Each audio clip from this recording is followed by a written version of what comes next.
Bonjour à tous, bienvenue dans le 13h, le sommaire.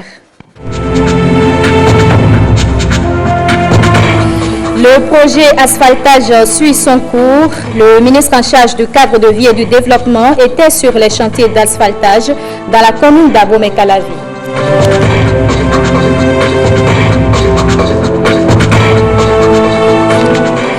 Dans ce journal, on parlera également du salon Agri-Finance. Ce salon fait la promotion des produits locaux.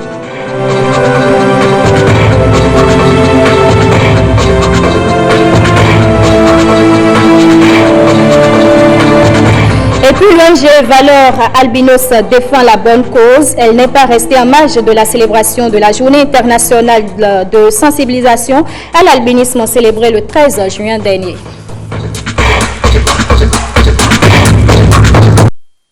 Merci mesdames, messieurs de nous rejoindre. Le ministre en charge du cadre de vie et du développement était sur les chantiers d'asphaltage dans la commune d'Abomey-Calavi, l'O10. José Tonato était accompagné des autorités préfectorales et communales Jérôme Rungbo et Ramatou Lawani.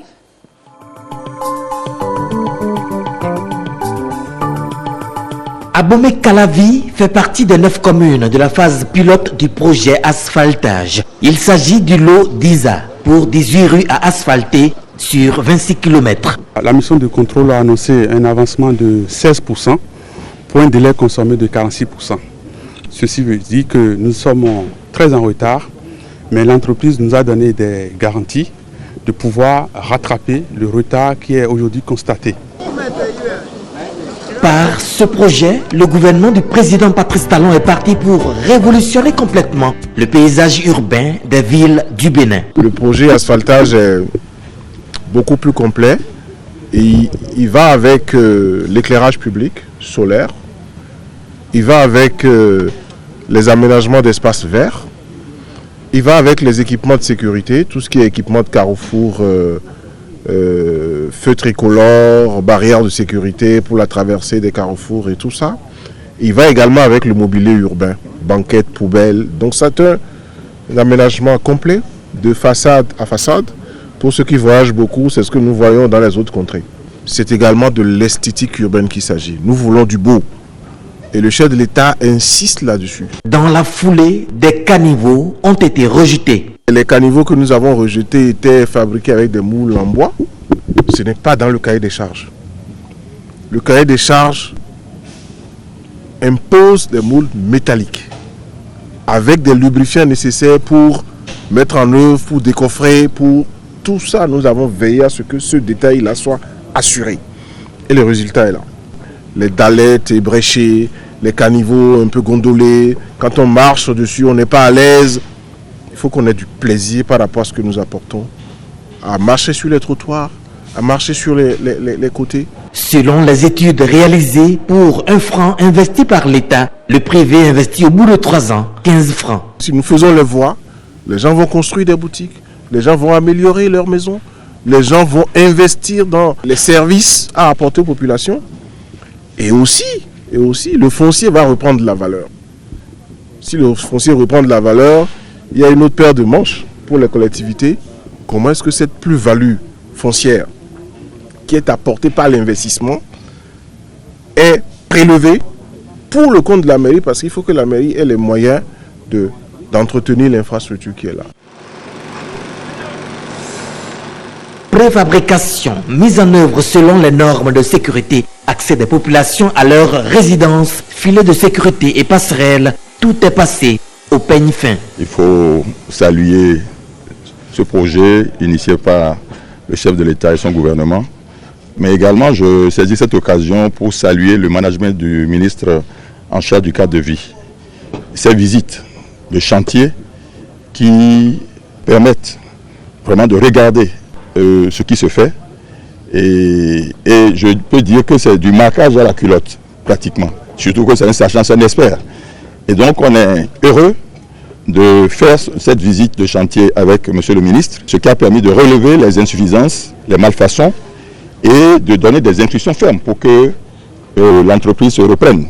Nous avons constaté qu'il y a effectivement des problèmes d'organisation, mais des consignes ont été données par le ministre et je crois que nous finissons pas une note de satisfaction. Des institutions étaient déjà prises en compte et nous avons quand même des ouvrages de qualité, de bonne qualité. Ce que j'ai entendu ici aujourd'hui sur ce tronçon m'a vraiment ragaillardi et m'a dit que de bonnes choses se feront. Parce que c'est la population seule, du reste, par les années antérieures qui se plaignait et aucune oreille ne les écoutait. Mais j'ai vu un technocrate vraiment au cours du travail. Et moi-même, maire, j'étais tellement surpris de savoir qu'il y avait beaucoup à apprendre. Nous sommes aujourd'hui sur le terre-plein en fait, des préfats. Mais nous avons constaté qu'il y avait des malformations sur le terrain. Et vraiment, ce qui est dit et rejeter même certaines malfaçons permet de dire aujourd'hui que nous aurons des œuvres réellement à l'image de la Chine que nous avons visitées nous-mêmes. José Tonato a promis que l'équipe en charge de la réalisation du projet va être revisitée pour s'assurer de l'état des compétences.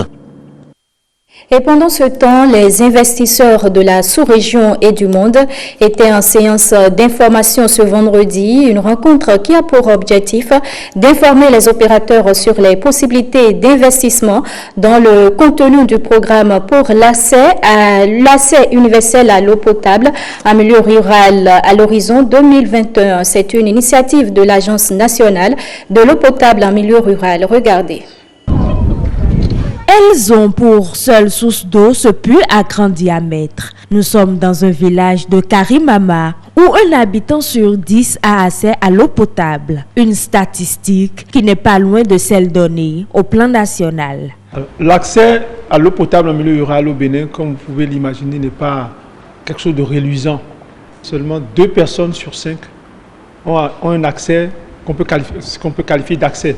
Le but ici, c'est de corriger cette inégalité. Plusieurs investisseurs privés de la sous-région et du monde entier sont à une séance d'information. À cette rencontre, il leur est présenté les opportunités d'investissement dans le secteur afin d'assurer l'approvisionnement en eau potable à toute la population béninoise d'ici 2021. La vision est d'uniformiser le parc. Parce que le parc, aujourd'hui, il est disparate. C'est toujours dans l'optimisation, non seulement des normes de construction, mais également de faciliter la gestion après construction lorsqu'on aura à déléguer ces systèmes aux opérateurs qui en auront la charge en termes d'exploitation et de maintenance. Nous avons au total 652 systèmes qui sont prévus et projetés à être engagés. Au cours de cette année 2019, au total 71 sont déjà engagés et seront mis en service à compter de 2020. Pour atteindre cet objectif, eau potable pour tous à l'horizon 2021, le gouvernement entend associer le secteur public et privé dans ces réformes. Une vision qui est louée déjà par ses participants. On a vu que le gouvernement béninois a recherché les financements nécessaires pour développer de nouveaux systèmes d'adduction d'eau potable en milieu rural, mais ensuite de faire en sorte qu'il y ait un professionnel, un équilibre financier et arriver à rétablir cette égalité sociale dont j'avais parlé. Je crois que le gouvernement béninois est à féliciter pour cette initiative.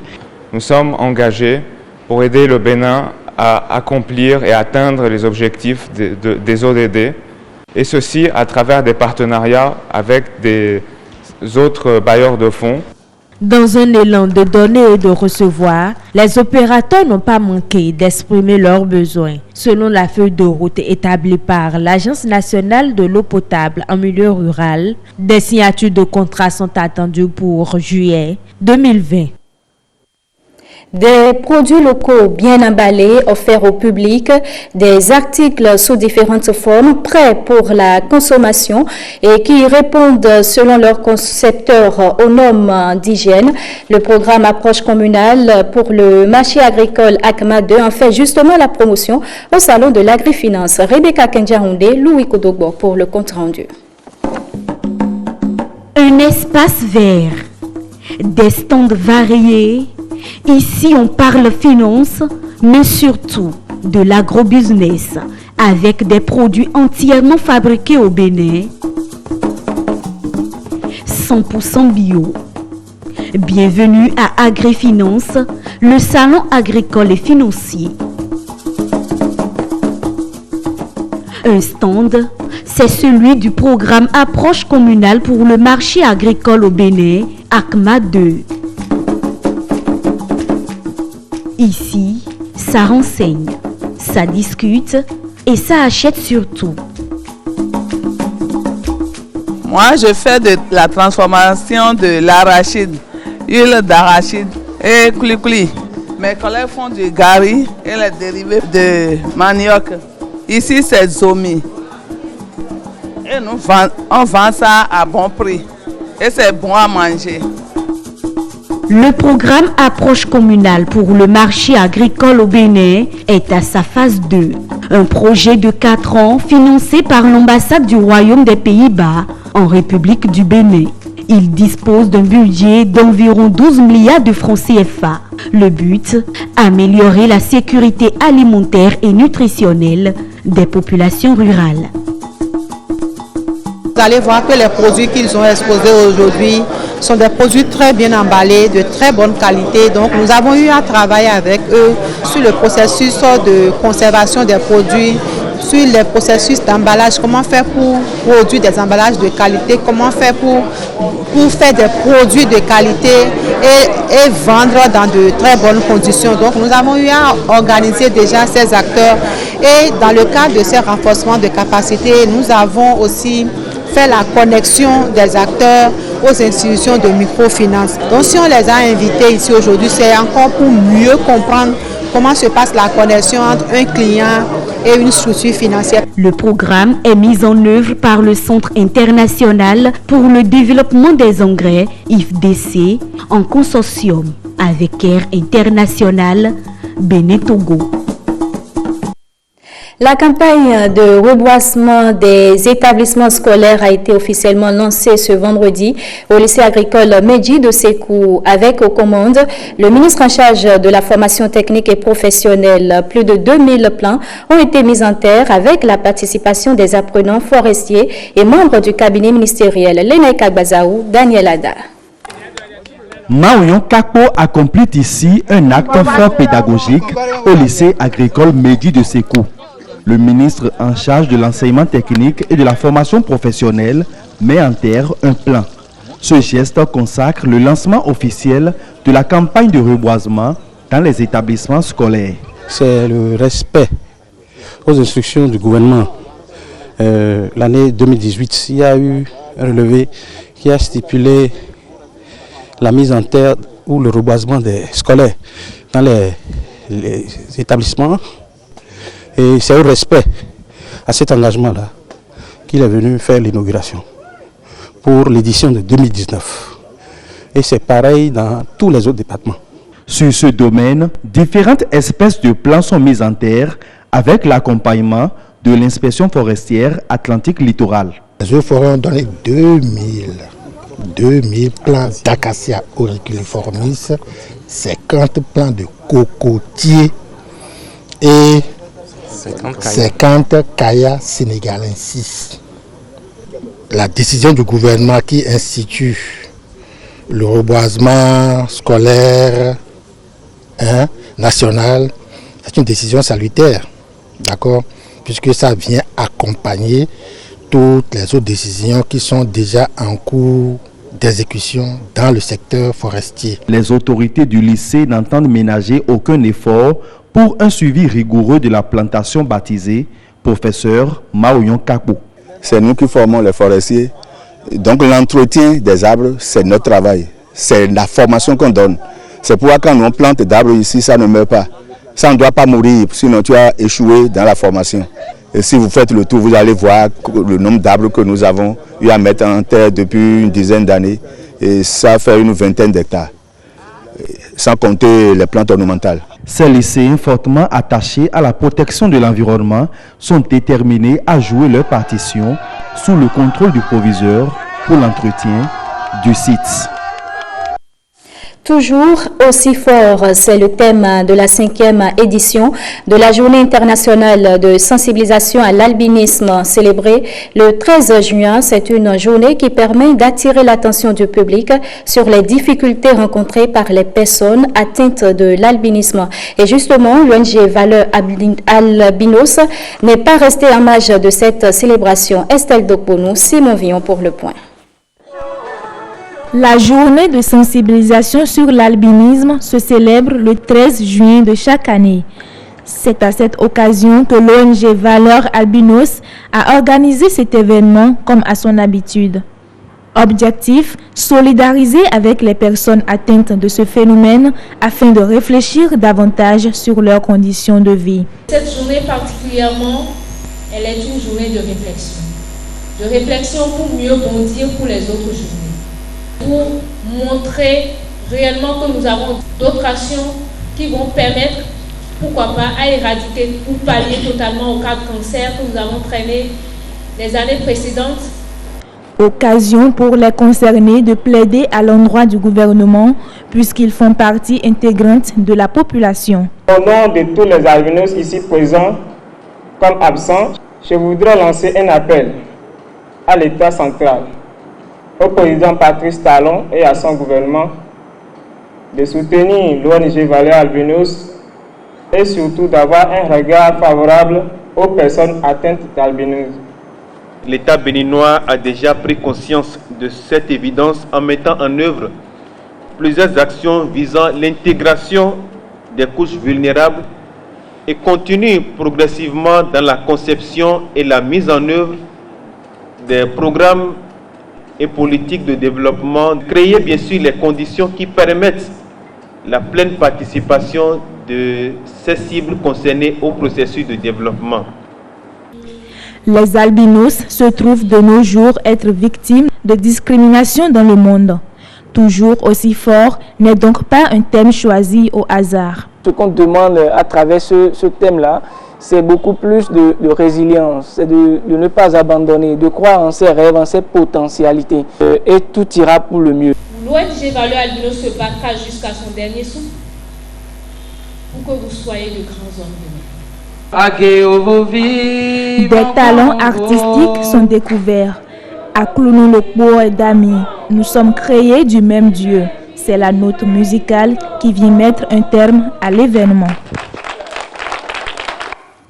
Vous êtes client ou non, MTN Bénin met désormais à votre disposition des serveurs sécurisés. Ces serveurs vont aider justement les entreprises à éliminer leurs coûts d'installation informatique et de centres de données. L'inauguration du data center, c'était le vendredi à Cotonou. On retrouve Rebecca Kenjahounde et Bruno Rotekbo.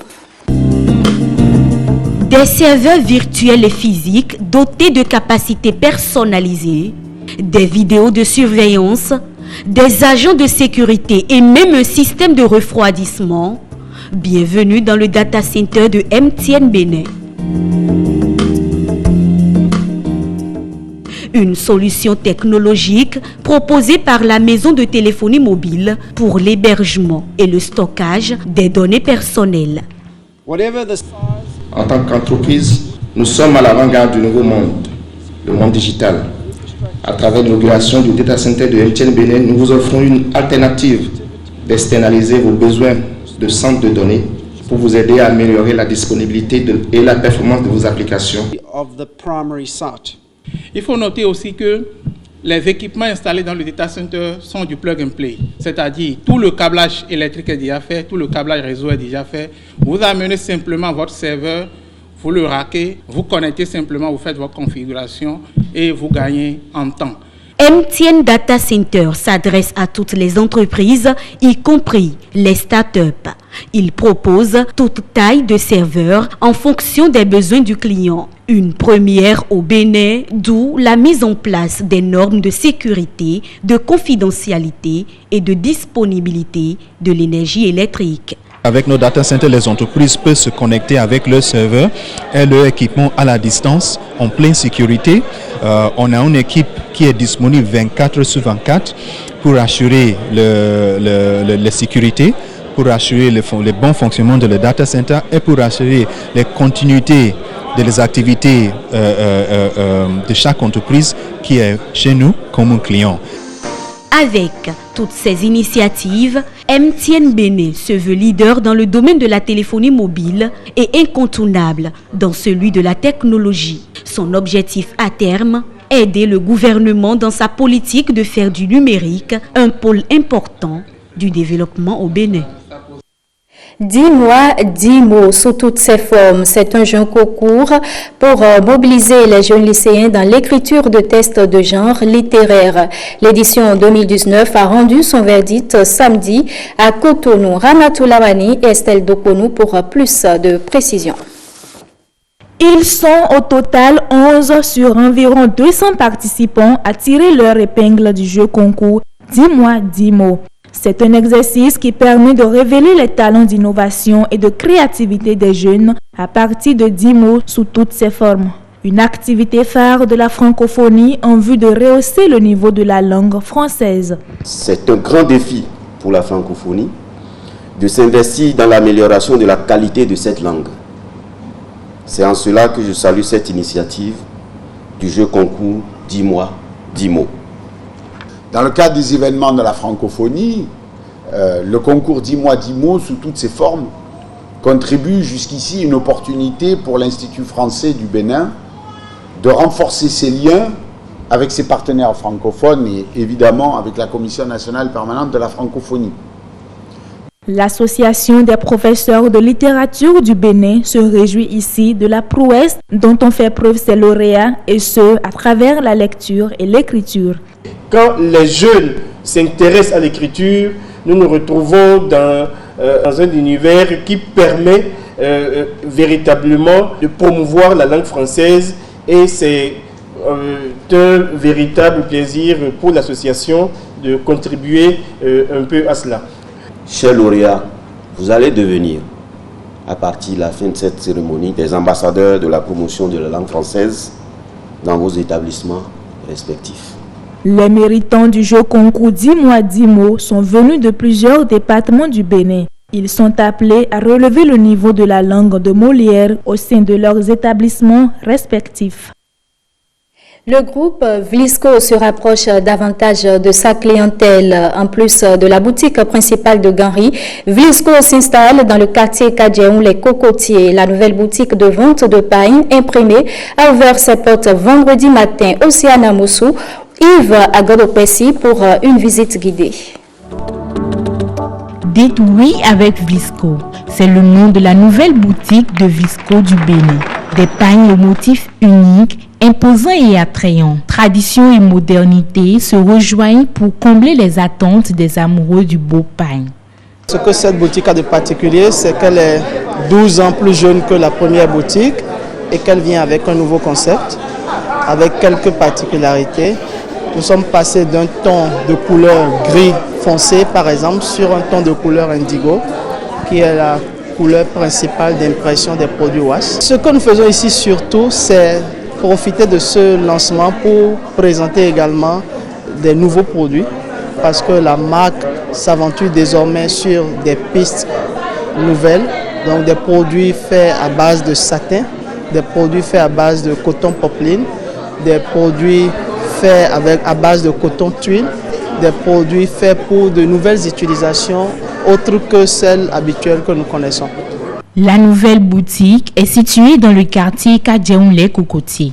Elle se veut plus proche de la clientèle. Le nouveau cadre offre un répertoire de motifs variés, tout pour mettre en lumière les stylistes béninois et les consommateurs.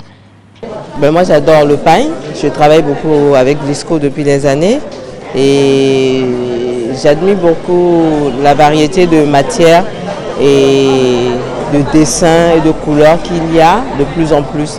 Alors le wax devient un produit de mode, un produit tendance et dans ce contexte on est très content en tant que créateur de pouvoir travailler les différentes matières, les différentes qualités de produits qui nous est proposés. Je suis vraiment satisfaite parce que ça fait plaisir de découvrir des centres comme ça parce qu'au Bénin, nous en voulons. Les tissus viscoses sont entrés dans le quotidien des femmes et hommes africains. Ils épousent leurs histoires et valeurs à travers le temps et l'espace. Et c'est sur ce public reportage de Océane Amoussou que nous refermons ce journal. Toute l'équipe vous remercie de l'avoir suivi.